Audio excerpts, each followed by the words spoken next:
First of all, I want to thank Great Britain for their great leadership in assisting Ukraine, helping Ukraine, improving the security situation with the Russian aggression against Ukraine. Point number two, that every Ukrainian, from soldiers, from me as the fifth president of Ukraine to President Zelensky, do maximum we can for providing the offensive operation, which should start in a very, very near future. And definitely we do not discuss when it's happened, but we do not wait in the visits, weeks or months. And with this situation, President Zelensky holds a mandate from Ukrainian people for the victory. And we definitely count on the Great Britain because you supply us a lot of assistance and support. And I want to inform you that your missiles Storm, which is already has an extremely positive use on the battlefield. And from all of the heart, I want to thank you for the leadership and give an example, positive example, to other nations. Behind me, we have trucks, artillery trucks, which was bought by my charity foundation. Altogether, it is for the amount more than dozens million of pounds of my money, together with the money of the volunteers. And these trucks delivering from Great Britain, altogether it is 300 trucks, together with a tank tractor, together with a generator, radio-electronic warfare system, and many, many other things, which was immediately delivered from Great Britain directly to Ukrainian troops, rising up the efficiency for offensive operation. And also I want to attract your attention that on the G7 summit in Japan, that would be, we count on the results of this G7 summit on the new decision for supply modern military technology, including the jet fighter, including the long-range missiles. Please, G7 member states, follow the British example, and including the joint decision about our future membership in NATO, which should be adopted on the Vilnius summit of NATO this year. What do you make of the Russian response to the British help and the help from the other Europeans that we've seen over the last few days? They've said that they have an extremely negative view of the Storm Shadow missiles, but they don't think it's actually going to make a difference on the battlefield. What do you think? Definitely great difference, and we now have already the proof of that. Second position, my personal advice for as a president who has a long negotiation with Putin. We can be successful only if we do not afraid of Putin and if we do not trust Putin. And the great response to any Putin blackmail would be F-16.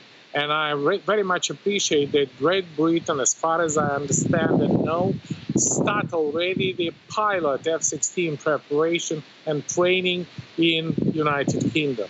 This is also a vital signal for creating the global jet fighter coalition who need to improve the defensive and offensive capability of Ukrainian armed forces. Because NATO tactics, and I'm proud that when was created the new armed forces of Ukraine, we based on the NATO tactics, and all NATO tactics take into account the air support and air defense.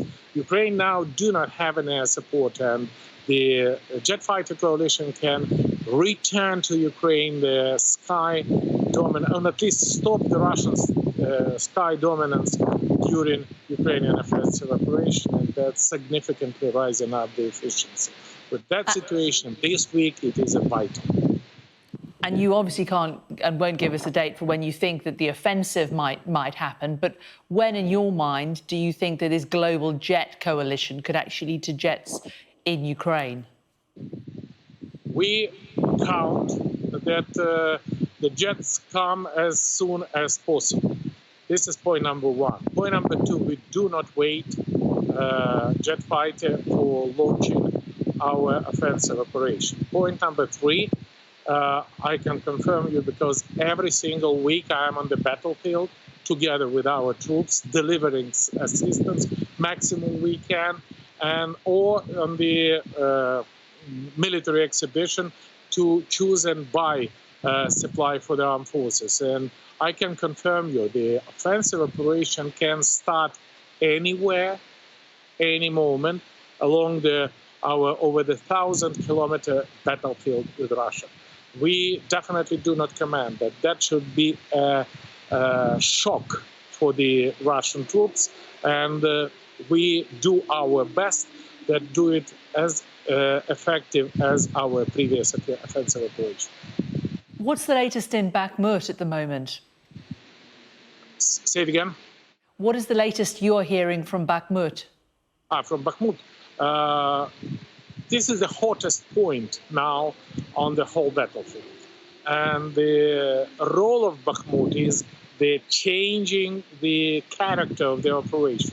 If beforehand, until this week, we have a very severe defensive fighting, now we have an opportunity to make a small but efficient counterattack.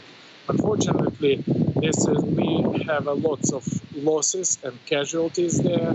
This is the very big pain of Ukraine, but at the same time, this is the symbol of Ukrainian ability to fight against Russia, because Russia against promised to take Bakhmut 10 months ago, but in 10 months, Ukraine demonstrated that Bakhmut is a real fortress of Ukrainian defense. I was in Bakhmut many times, almost every single week during the last 10 months. I was in Bakhmut when we delivered our fighting capabilities in year 2014-2015, and I have no doubt that despite of the fact that Russian completely ruin Bakhmut at all, there is no any tiny place without Russian artillery. They spend a lot of artillery shelling, but Ukrainian combat spirit, Ukrainian ability of armed forces definitely surprised the world. OK. Petro Poroshenko, former president of Ukraine. Good to talk to you today. Thank you for talking to us. Thanks a lot.